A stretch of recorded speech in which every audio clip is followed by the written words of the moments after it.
இன்னைக்கு Sai cooking time சேனலில் பச்சை மாங்காய் ஊறுகாய் செய்ய போகிறோம். அது எப்படி செய்யலான்னு வீடியோக்குள்ளே போகலாம் வாங்க. மாங்காய் இது கடுகும் வெந்தயமும் வறுத்து பொடி பண்ணி வச்சுருக்கேன். இது தனி மிளகாத்தூள், இது உப்பு, இது பெருங்காயத்தூள், கருவேப்பிலை, நல்லெண்ணெய், இவ்வளோதாங்க. நல்லெண்ணெய் கொஞ்சம் ஊற்றிக்கங்க. பாருங்கள், கடுகு உளுத்தம்பருப்பு போட்டாச்சு, எண்ணெய் காஞ்சிருச்சு.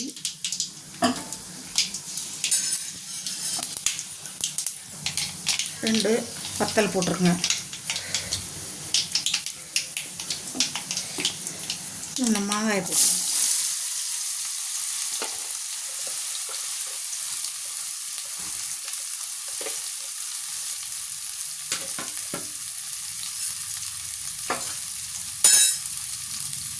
உப்பு,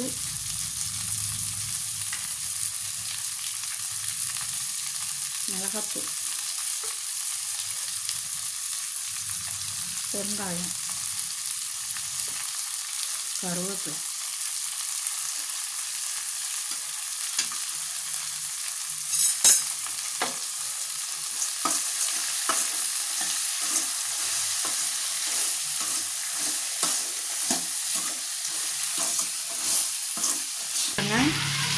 இதெல்லாம் நல்லா போட்டு கலந்து விட்டுட்டாங்க. பார்க்க கலர்ஃபுல்லாக இருக்குது. இதே போல் தான் பச்சை மாங்காய் ஊறுகாய் செய்யணும். சீக்கிரம் செஞ்சு முடிச்சிடலாம். இது பண்ணிட்டிங்கன்னா பச்சை மாங்காய் ஊறுகாய் ரெடி. இதே போல் நீங்களே உங்கள் வீட்டில் செஞ்சு பார்த்துட்டு கமெண்ட்டில் சொல்லுங்கள். ஈஸியாக இந்த கடுகு பொடி கொஞ்சம் போட்டு, இதுதான் நல்லாயிருக்கும் உங்களுக்கு.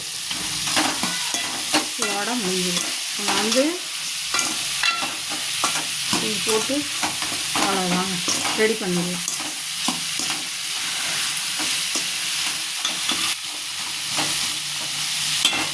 ரெடி ஆகிடுச்சு. இதே போல் உங்கள் வீட்டில் செஞ்சு பார்த்துட்டு கமெண்ட்டில் சொல்லுங்கள்.